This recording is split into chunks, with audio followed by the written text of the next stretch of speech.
In every age, God raises people up to speak the truth to the world in a way that is currently relevant.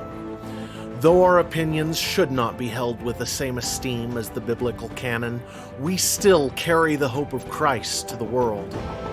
Our society has forgotten what it means to follow Christ. The bright lights of truth seekers are barely visible in the dim twilight of a post-Judeo-Christian society. We all see the darkness coming.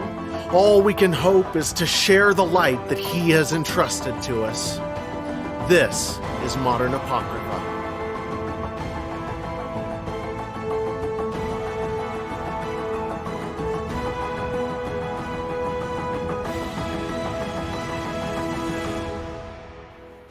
Hey, I'm Jared. And I'm Greg. This is Modern Apocrypha. Welcome, everyone. We want to talk about... Indeed, I wanted to bring up the topic of natalism, which, for anybody that doesn't know, I should read a quick, simple definition of natalism. It's like a 5-word definition, which is simplified down to promoting and supporting child rearing, the creation of children through natural childbirth, right? As opposed to being opposed to increasing the population of the world. So natalism is pro-life in the old world way of saying it, and reductions in the population, anti-life, is anti-natalism. So I thought that would be a good topic to bring up with where we're at in the country and what's going on with discussions right now.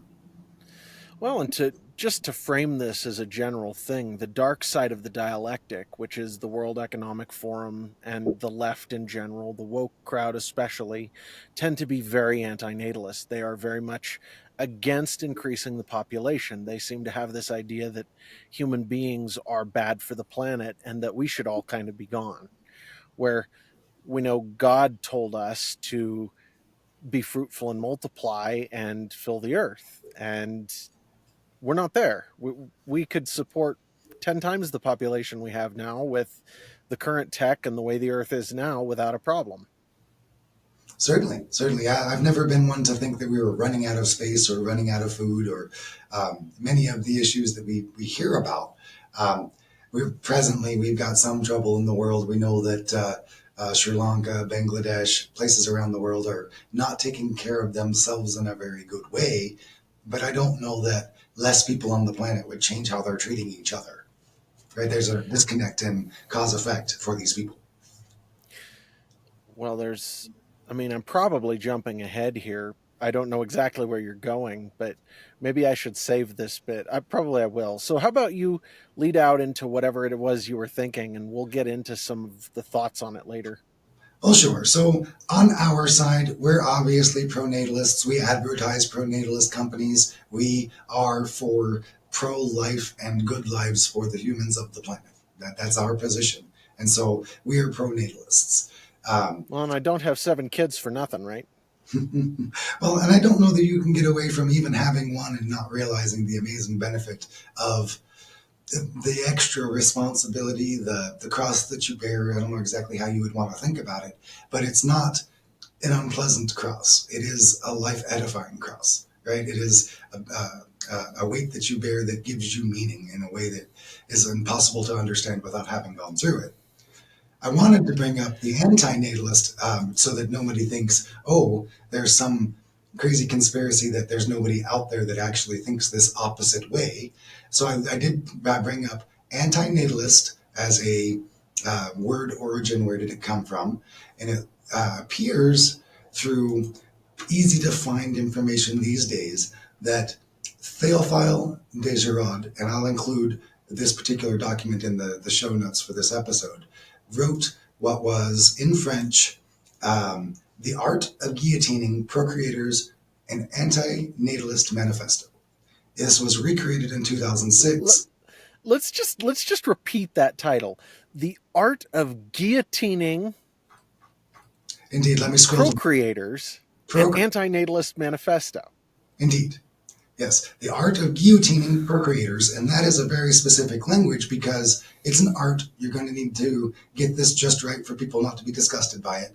And then it's guillotining, which is a type of murder where you turn the masses against the queen for saying let them eat cake or whatnot. So you're using the media essentially to poison the public to go after your enemies, and that's what guillotining kind of means. So this idea of the art of guillotining is the art of tricking the public into moving against procreators is a pretty telling way to condense the meaning of your title into the fewest number of words. I got to be honest with you, man. This is one of those things where I would read something like this and I would go, "Oh, there are monsters in the world, and they're human, and they're evil, and we need to defend ourselves against them and our families because they're trying to kill us." And And it's that's not about as far as I would go. sure, and I would argue back just for people that don't feel like that is a sane and rational statement. This was rewritten in 2006 for the purpose of making it seem like it was a newfangled concept. But that was a rewrite of the same document that was written previously that I can't find the date of. And this is from the document, um, the beginning of position one. It's a chapter denotation of this 85, 86 page document. The three pains. All right, and this is a quote that the author has tried to use to back up the anti-natalist concept. And this is backing up my concept that this has been around so long as to not be a recent concern. So the quote he has here is, they say that there was a race of men tried upon the earth once, who knew the future better than the past, but that they died in a 12th month. So they died in a year. From the misery which their knowledge caused them. If any were to be born too prescient now, he would be culled out of natural selection before he had time to transmit so peace-destroying a faculty to his descendants. This was Samuel Butler Erewhon from England in the 19th century. So these ideas are fermenting and from Darwin's time on, where God is dead, we must kill God, we must right, do something that is against the past. And then, despite being proven wrong over many hundreds of years, they still keep putting their heads up against this idea of convincing people that self-destruction is positive for the environment somehow. It's an old concept. 19th century is not new. No, not new at all. I mean, this has been,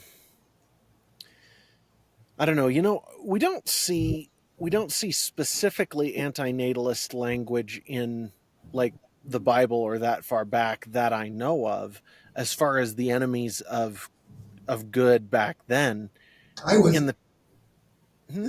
I believe that's the child sacrifice on the biblical scale. Well, okay, so yeah, that's where I was going with that is I was going to say we do have that. I don't know whether that agenda at the time went so far as to say that humans are bad for the planet or that all humans should be dead or something like that.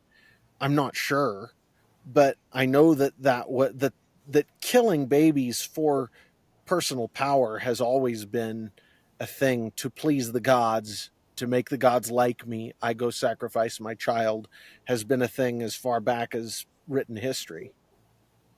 Indeed, indeed.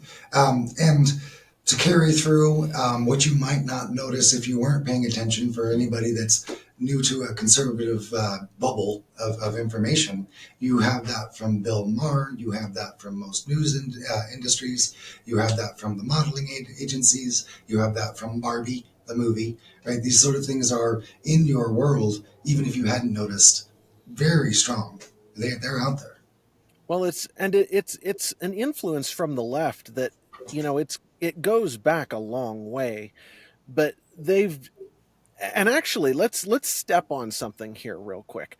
There is this notion among a lot of people who are sort of on the right or at least who are not way on the left. The Weinsteins would be a good example of people who aren't way on the right but who also aren't way on the left, who would probably point to, and a lot of people in their quarter would point to this Malthusian sort of idea that too many humans are going to destroy the planet as being the source of a lot of that um, rhetoric, a lot of that thought process.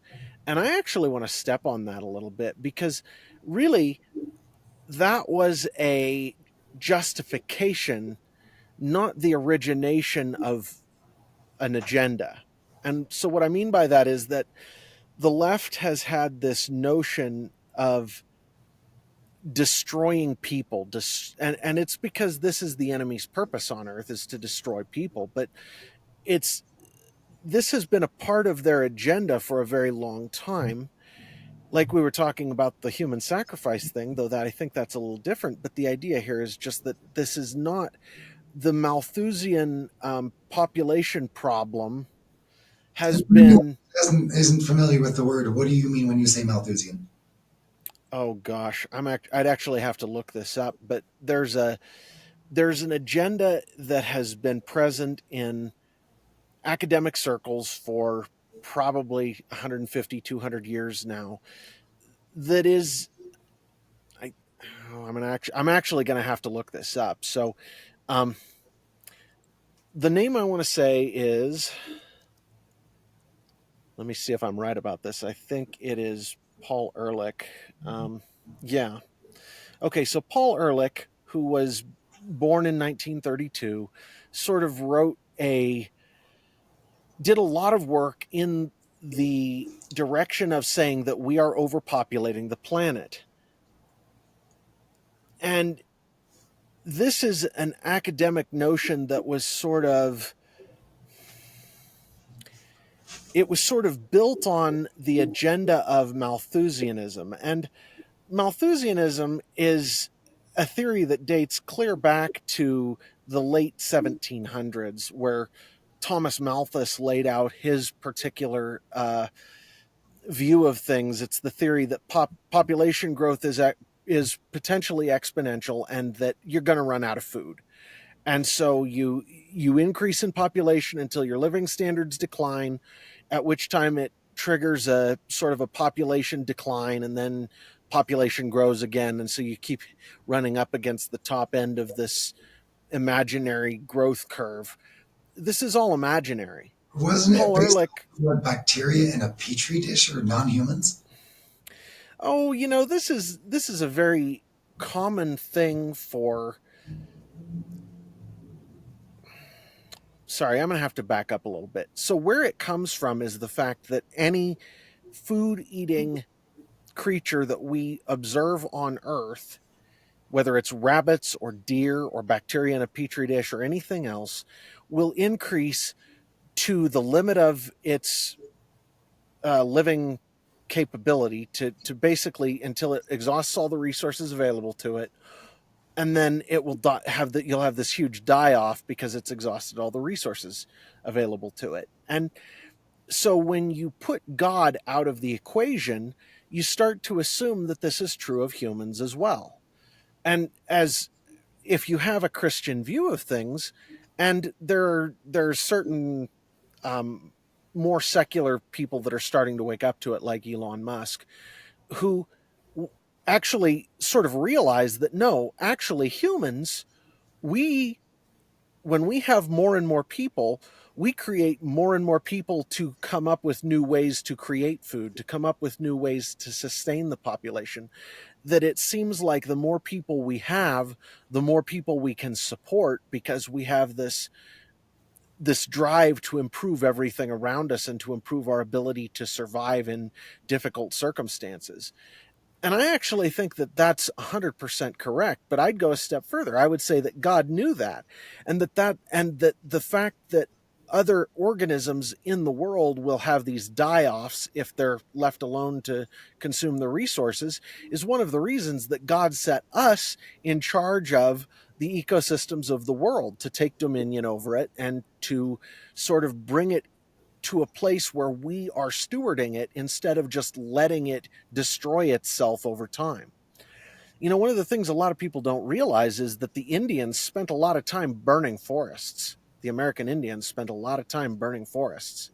It's a complete tangent, but I was interested following some of the biblical geneticists that Yeah. have found out that what we call American Indians are the same race and the same people of the Mongols that ran across the world and killed everyone on horses with silk vests and stuff. Those Mm-hmm. people went all the way to America and killed the original American Indians. And so the people that we came and killed, or rather, the Catholics came and killed. In America, were actually the Mongols, because there were no American Indians truly left.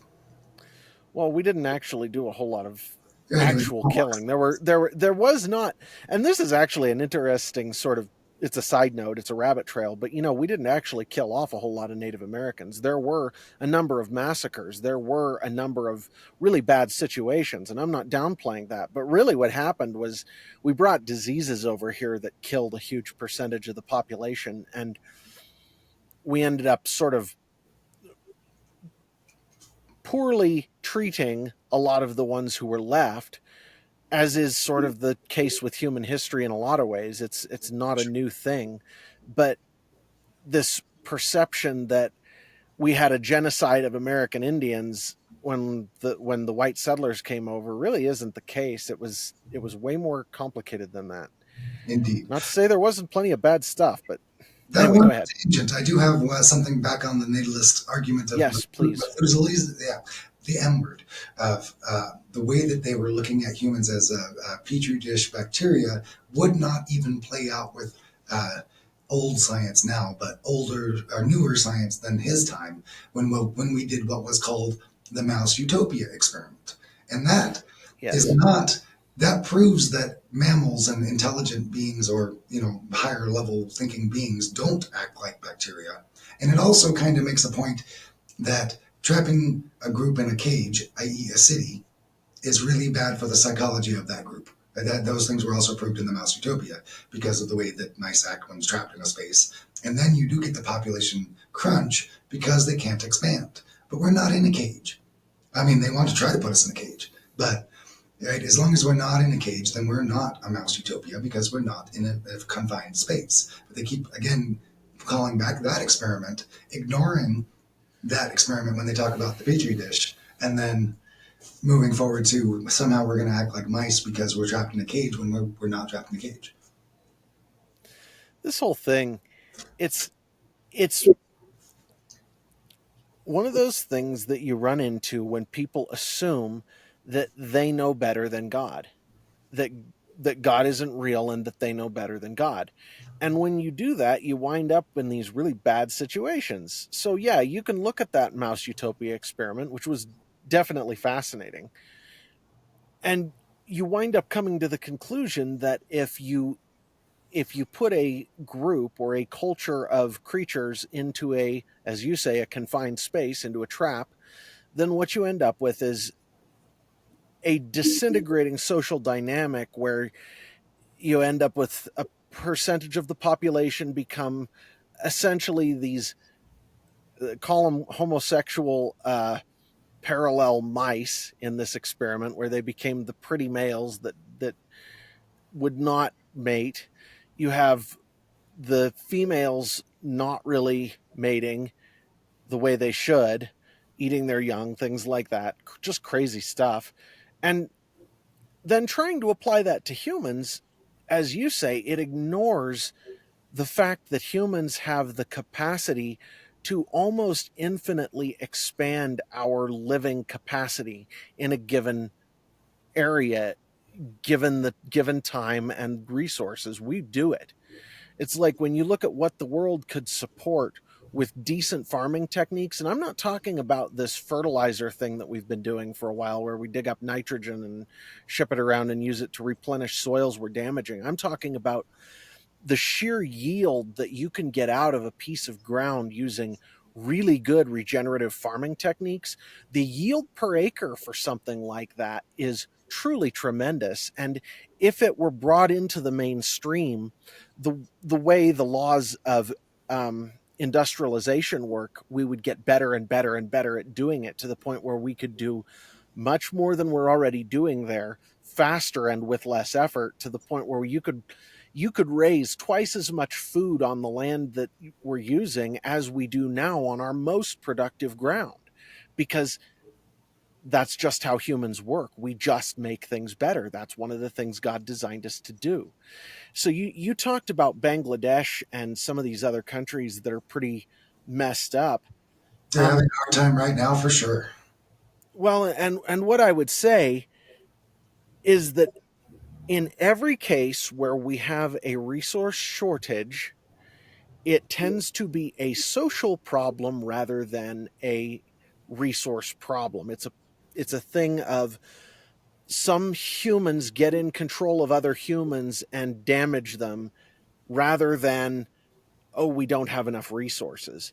Because I've never seen a circumstance where humans on Earth didn't have the resources they need. A society didn't have the resources it needed over a good period of time, especially when you get some of these modern technologies introduced into some of these um, more difficult societies. It's like, I'm guessing if you were to go look, and this is something that I've actually sort of been, I've known this for a long time, but it's one of those things that's really hard to get people to understand without sounding racist or something. Most of the first world economies are not first world economies because they're lucky or because um they somehow got there first. The way it works is your ideology, your what you believe determines how good your culture is, and the the positivity of the culture allows you to advance technologically and resource use wise to the point where you can do things better. If you take a tractor and you take it to Africa and you run it there, you only get to run it for so long before it breaks down and they don't know how to fix it because they haven't. Another example, and actually this is a very personal example.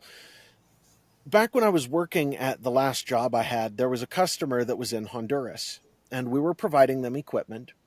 And this customer had access to American um, American expertise and engineering and support for their product, and we were more than happy to teach them how to use the product, to show them how to do it in such a way that it would last for a very long time, and that if they did it right, they would not need replacement parts.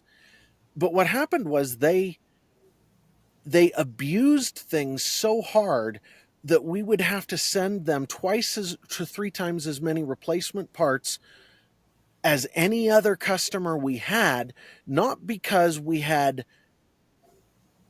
not because of anything except the fact that their culture was so disgusting and destructive to things. They just ran things to death all the time, didn't stop for maintenance, didn't stop for cleaning, didn't oil things, didn't grease things, didn't take things apart and do the routine maintenance that was required to keep them running, which would make the machines more productive during the time they were running. So it was a case of they were shooting themselves in the foot every step of the way, and it was a cultural problem. The reason that most of the world has problems like Bangladesh and other places like this, it's all cultural. It is not resource, and it's purely the fact that the cultures are screwed up. And it isn't something where you can just teach people something and have it work. It's a case of the West has a Christian influence in it that has trickled out into all of society and allowed us to create what we create. It's all because of God's hand on us. It isn't because of anything else. It is interesting. Something I've noticed in that space of identifiable concerns about a society. Um, if you hear what's going on in Sri Lanka and Bangladesh and places that things are not going so great, it's a lot of what's wrong with you guys? How come you guys stopped doing what you were doing? External view, external view, external view. Whereas, as much as we complain about ourselves, everyone, right? Everyone complains about America, even Americans. We're looking inward. It's an inward look in our thought process, and I think societally, and I think that hits a marker that whenever these societies are always pointing out, they're never doing it themselves. They're never going to do it themselves unless they start pointing inward. I think you're right. And I think that whole thing is again an outworking of a positive worldview, of a positive sort of Christian way of looking at the world that we take for granted now. And when you go to places where that is not the case, it becomes obvious very quickly, and they can't even keep up the machines that they get, much less create good new machines without importing worldview and culture from places that are capable of doing it. And so it's a very interesting problem, but it also comes back to a comment I made to Mary today. I was thinking about it and I said to her, I think that without the direct interference of the enemy, of spiritual powers and principalities, that the whole world would actually slowly get better and better. That what Jesus did and the spreading of the gospel and the spreading of the Christian culture would actually be enough to overcome sort of the social entropy that we're talking about. I can imagine ways that it will end up that way. I'm not going to put a prof, a future scene uh, perspective on that. And certainly, I expect that that's where we'll end up. That everything will be in Jesus's way. That's our perspective for Well, sure. when he returns in the flesh, we know that's the case, right? Sure. In that societal um, makeup, what's pro or anti-natalist in those spaces? Because I see an anti-natalist perspective when there are lots of babies being made, just being made to sacrifice because, bombers, jihadi bombers need new babies. So there's a pro-baby anti-natalist and there's an anti-baby anti-natalist. And so Yeah.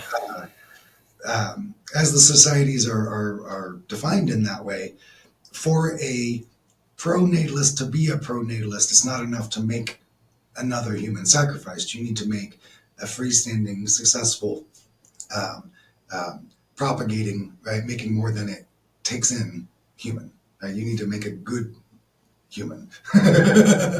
Right? I'm not exactly sure Yeah. where the pro-natalist line is not just cranking out living beings; it's taking care of them too. Well, that's certainly true. How about we take a break now, and when we come back, we dive into that a little more? How's that sound? I think that's a great place to take a break. Yes. Okay. Well, in All that right. We'll case, we'll see be you guys back in a later on. minute.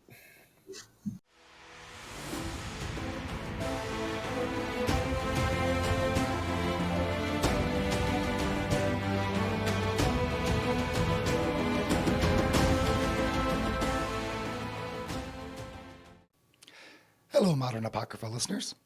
I'd like to take a moment to lift up North Arrow Coffee. If you're like me, you enjoy quite a bit of coffee, and North Arrow has a lot of really good coffees. But they're also following their very own North Star to support pro-life organizations. At North Arrow, 15% of all sales go towards life, not just for a limited time, but for a reason. So, if you'd like to support the podcast, you can use the code E6 at the North Arrow web store and save 10% today. Thank you. As you can probably tell from the backdrop, there are new things happening here. This is my new sound studio for recording audiobooks. It's not quite done, but it's done enough that I can record an ad in it, and that's exciting. I also have an anthology that I'm just finishing now. It should be coming out real soon. I have book 2 in the Bright Star series is basically finished, other than some professional edits and the publishing, and I'm pushing on that pretty hard. I'm hoping that there will be news on that one in the near future. When it comes to audiobooks, I'm planning on recording both the anthology and Bright Star. And folks, I need support and help now more than ever. Bright Star is doing just fine. I'm perfectly happy with it, and I am expanding both my ground game and my marketing game, and things are just growing. But the best recommendation is a recommendation from a friend. So if you like what you see on Modern Apocrypha, take this as a recommendation to you. Bright Star's worth your time. And if you've read it and you like it, recommend it to somebody. Help me out. getting the word out about this series. And be on the lookout. More's coming soon. Energemetra6.com, e6universe.com, promo code Israel, 10% off.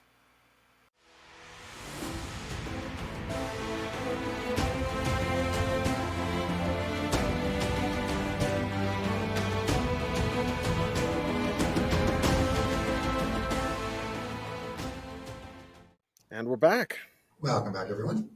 So So we're you were, continuing the yeah, conversation. We were on how a good pro-natalist mentality will produce people, and people are, self-governing individuals that have strengths and intelligence and tools offered to them, as opposed to, hopefully. hopefully, at least given the opportunity as best we're able, lead a horse to water. Um, and then you have the other side of the way of having children, where people say that people did have children in order to be workers on the farm, and people do have children in order to have more vest wearers for the jihadis. Right? Having a child to exist as a tool is not natalist, not Christian, not appropriate. But sacrificing of yourself to create a new line, a new free thinking opportunity, because of the trust that, I don't know, you could pick a million Bible stories where the prodigal son did something unexpected, and it wasn't what father asked for, but it was what father needed, and what society and the nation and God needed, right? So the the space of creating a human for a human to be a human, as opposed to creating a tool to use humans as tools, is the big difference in pro-population anti-natalism versus pro-population natalism. And I just look at it as outworkings of two different basic worldviews. One of those worldviews is a God centered worldview where we look at the command God gave us to be fruitful and multiply as good. We look at what he says about babies in the womb, how he knits them together, and children are a gift from God, they're a reward from him. He never, ever in the Bible, ever says anything negative about having kids, about raising up a family. And so when you say that people had kids to have workers on a farm, um, Well, I'm you know repeating that what people say. right, I know. And I'm what I'm saying is that I'm sure in some quarters that might be true, but among our forefathers in America, that was never really the basic worldview. The basic worldview was God made us to be fruitful and multiply and to fill up this earth, and children are good and we need to take care of them and they're a blessing, and that anyone who is a good parent loves their kids and wants to do the best they can for them and to bring them up better than what they personally were brought up, the way they personally were brought up, to give them better tools, to give them a better life, to make them have, and that is a positive way of moving, and it is just all of one piece with a Christian worldview. Then when you have a non-Christian worldview, it's always going to wind up somehow negative, whether it's that kids are a tool of some sort. It's like sort of the way you hear Elon Musk talk about people. It's like, oh, we don't have enough people because we don't have enough geniuses, because if we had this much higher percentage of people, we'd have this many more really smart people who would come up with really smart ways to improve the world. Well, okay, that's fine. I don't have a problem with that notion, but it's still not a I care about these people based notion. Then from there, you can devolve in any number of ways, whether that's devolving to using kids as cannon fodder, or moving bombs, or using them as, whatever. It doesn't matter. Terrible The ideas of replacement parts for people or things that you, yeah, all Sure, of course. The point is, though, that you've got two different paths, two different worldviews in life. One of them leads to goodness, one of them leads to life, the other leads to darkness and death. And there are a million roads to get to darkness and death, or as as the Bible says, Broad is the road that leads to destruction, and many will find it. And narrow, straight and narrow is the road to life, and few will find it. And it's the same sort of thing. It's like, yeah, there are a lot of ways to go down dark paths, but there's kind of just one very specific view of life that makes it worthwhile, and that is children are a gift from God. They're a reward from Him, and they're beautiful and they're wonderful little people, and we need to love them. 1000%. On the having children versus not having children concept of natalism, the Bill Maher view versus the fatherly view, how can a logical human come to the conclusion that I want more? There's no limit to what I want, and so I can't share with my own children in order to have them. I don't understand how that level of selfishness can be seen as a moral good in the non childbearing mentality. Well, it's the idea that my personal pleasure and what is pleasurable and easy for me is good for me, and thus not bringing children into the world makes my life less difficult, and so that is a good thing, is sort of where all of that comes back to. And I know plenty of people who have that view. There's one who's coming to my mind right now who I really appreciate him as a person, but that particular view of things has managed him to get him all screwed up. He doesn't have any kids. He has no legacy, no, you know, he'll retire and he'll grow old and die, and he has sort of decided that's his path. And short of actually inviting God into his life, it probably is his path. And it's really sad. And Well, it's that's really, kind of an entire nation. We know that South Korea right now, the feminist left has taken over such a large proportion of the females, and the Andrew Tate side of the manosphere has taken over the masculine side of the country, and so they won't even talk to each other. And their birth rate is such that they might not exist as a country in 15 years, and they don't care. They'd rather die than get along. well, and this is another sort of fork down that dark path, right? It's like when we look at the Andrew Tate part of the manosphere or the super feminist left, we see the same fingerprints. It's the enemy's work on both ends of things. And it doesn't mean that there aren't valid points to be made from any given perspective, right? That everybody has some sort of truth that they can contribute. It's like Andrew Tate is generally a proponent that men need to be manly and strong, and there is value in that perspective. There's a whole lot of other crap he has to say that's really stupid, and don't listen to pimps, because that's all he is. He's a glorified pimp, and I not don't even think. a not even a real pimp, just an electronic pimp. Yeah, just a real pimp. No, he's had women in his house that he's smacked for not being appropriately subservient. So Right, he's right, right, right. No, what I'm saying is he's not even a pimp who's pimping out women who are doing physical services for people. He's just an electronic pimp. He pimps out women to do cam girl stuff. And if you can think of a more contemptible, disgusting sort of place to make your money than that, I would be interested to hear about it, because that's just gross. And then on the left, the fruit of the feminist movement is becoming absolutely clear in Western society. There is no there is no way to say that it's a good thing, but on the other hand, the idea that we should treat women like property is obviously screwed up and bad. And so there's that, right? So yeah, there are different things that are true on both of these hands, but really it's a case of the enemy has managed to create these narratives and draw people into these narratives to destroy society.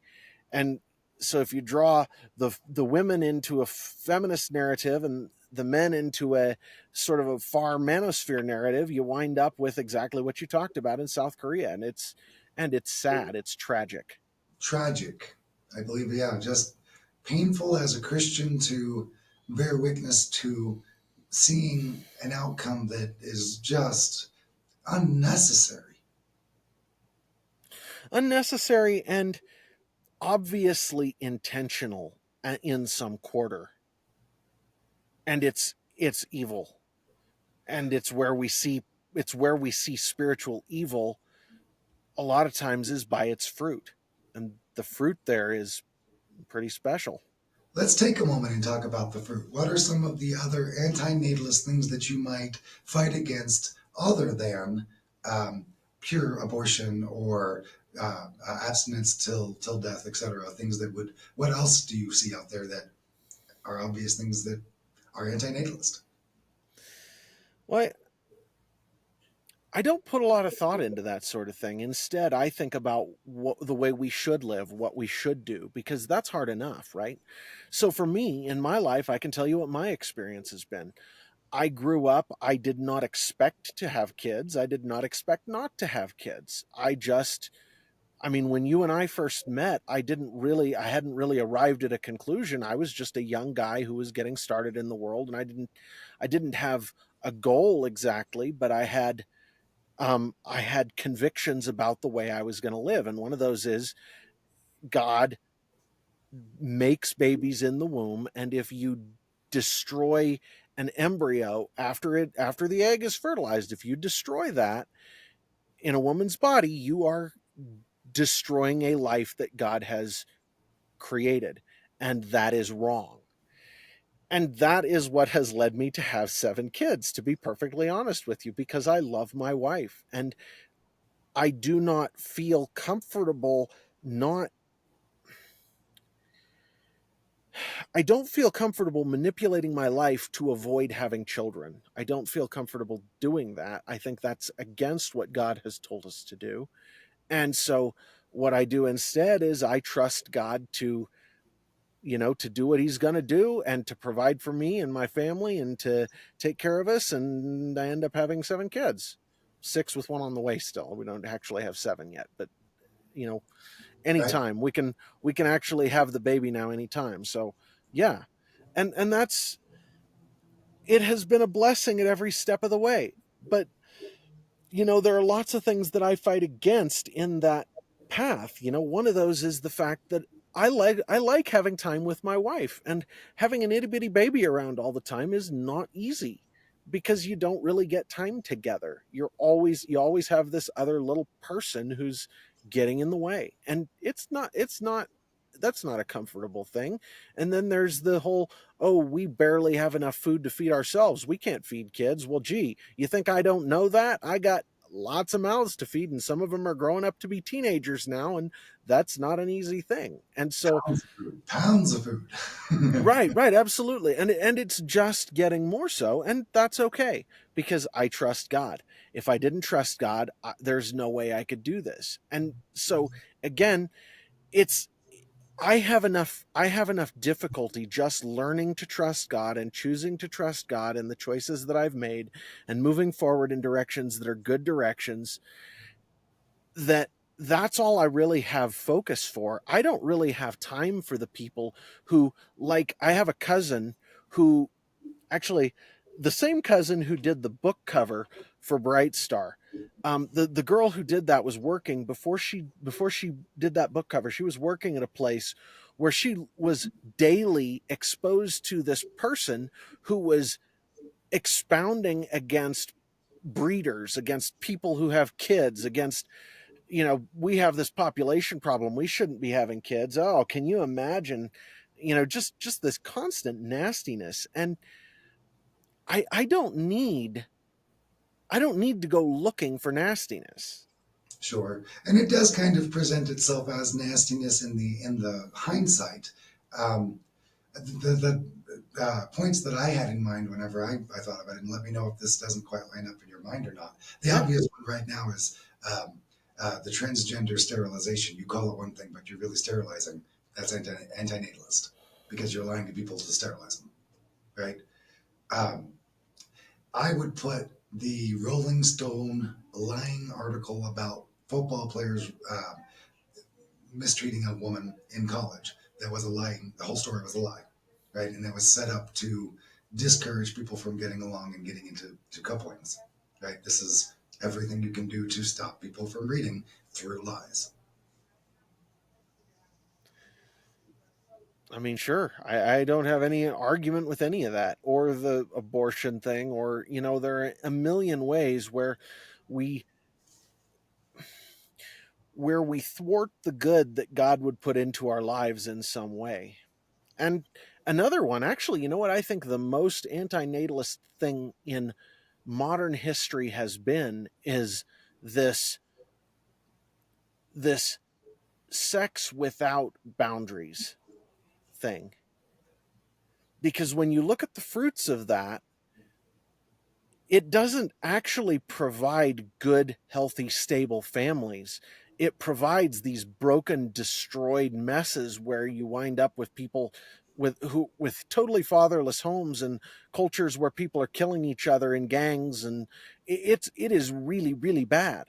So Sure. no, I think that is the most anti-natalist force in the history of our culture, is this free love idea, where it ain't free, guys. If you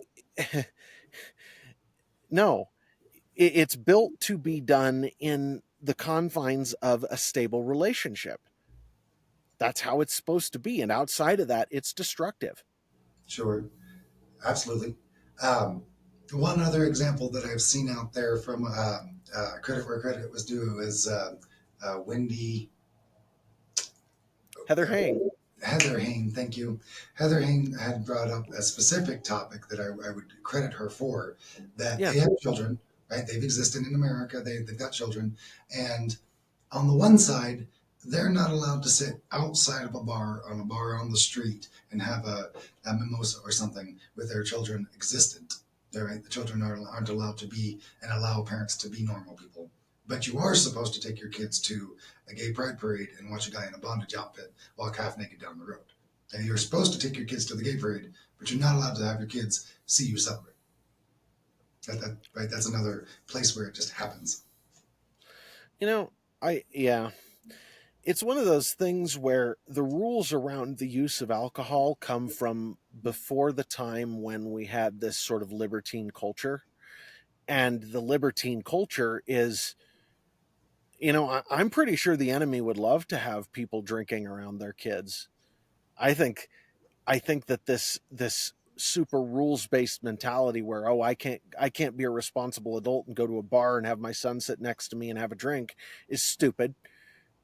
I think trying to control people so that they make choices that you think are good choices, instead of allowing them to make choices and then hopefully having them grow up to be an adult and make good choices, is stupid.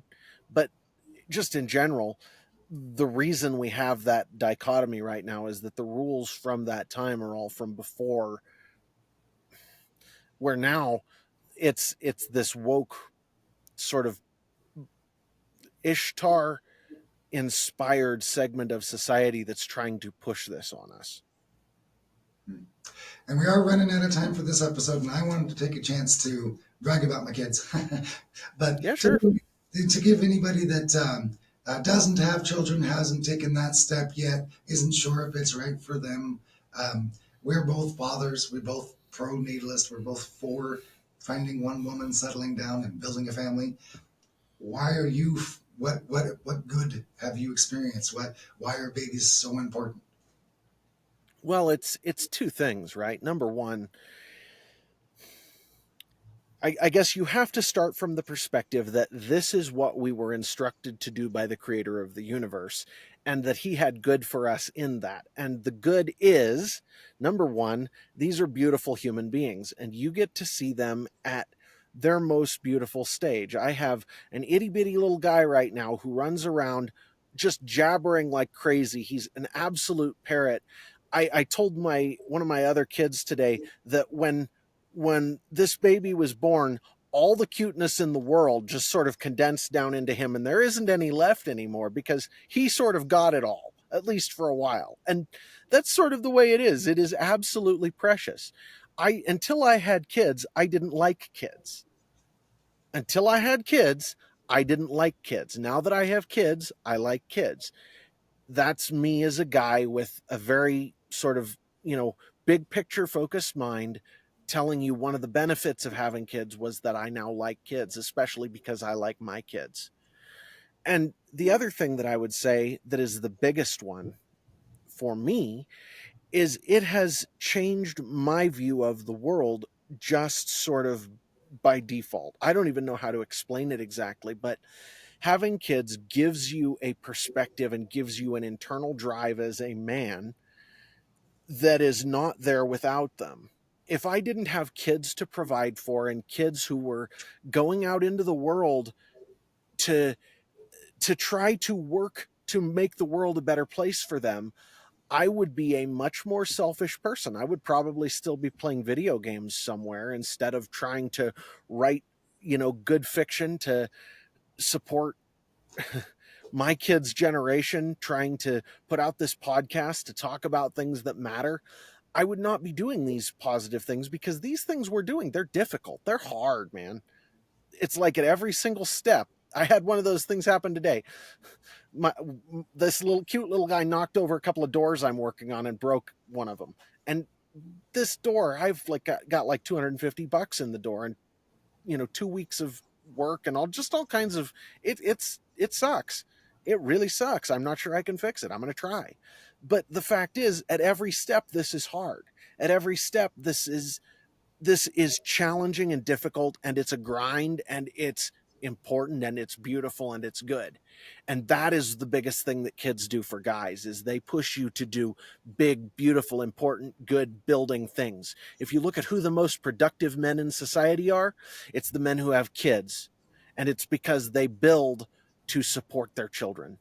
It's because that having those kids gives them the drive to do important things. It's a Does that answer your question? Oh yeah, that's a great place, and it's really the same point that I would make. I'm a pretty passive guy. I'm not someone that's going to get in people's faces or that sort of thing. And the extra oomph of having a reason to stand in the fire, right? Seeing that it's the right thing to do is not the bravery or the commitment or the pride that I get to be the one picked, right? Yeah, 100%. That it's a good point. It does. It creates that motivation, and it's also one of those things. There are two things in life that I know.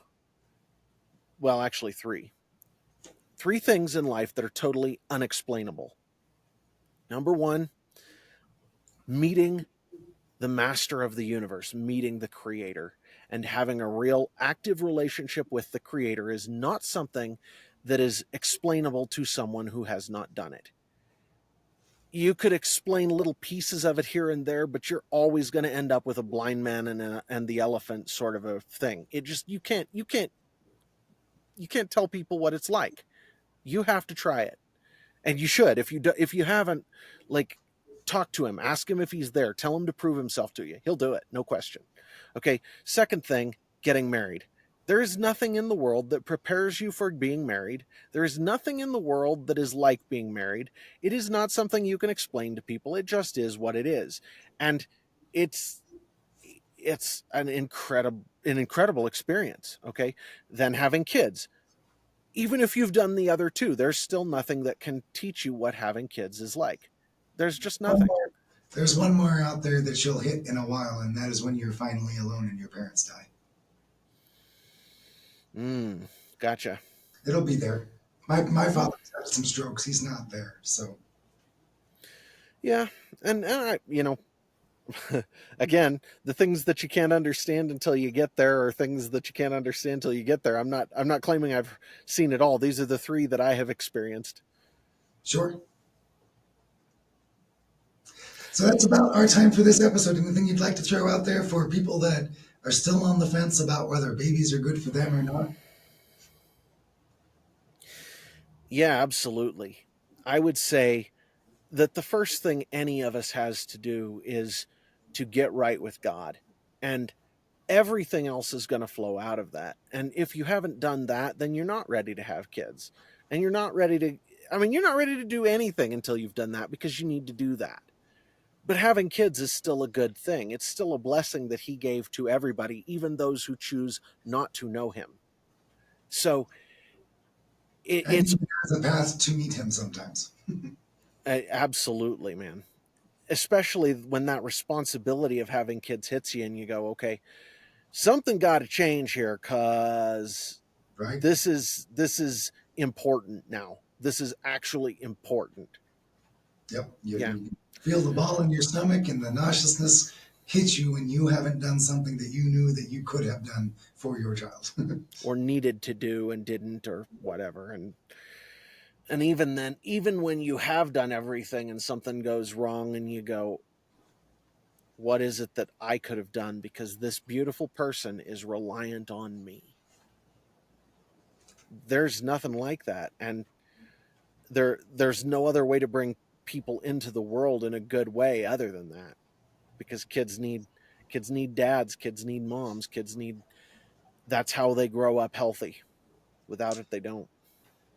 Absolutely. I've got a bunch of work for child rearing and yeah, and working with your kids as opposed to demanding out of them and seeing the goodness out of it. I don't think that I think that's a whole episode in and of itself. I think it is. And the other thing that I would add here real quick before we finish is there's a lot of propaganda out there from the left about how those who are pro-life are only pro-birth, and once you're alive they just abandon you. And I really want to speak to that real fast. It just came into my mind to do it.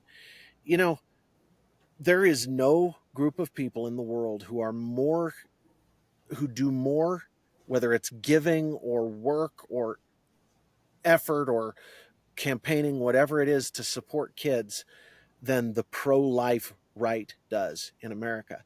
And that's bar none. You look at who the good adoptive parents, the good foster parents are. It almost all comes out of one particular area. It's like a huge percentage of it comes out of the pro-life right. If you want to know who supports mamas who are having babies, it's the pro-life right. If you want to know who takes care of kids who are, fatherless kids or who are going to school or whatever, look at the people who are making the effort. It's the pro-life right. So, people living that living that as part of your life is important, and people who are Christians just tend to do that. I agree. So And with everyone out there, that, yeah, take a moment, love your children, give them a hug. Right? Oh, God bless you, and thank you for listening. and we'll catch you next time. Till next time.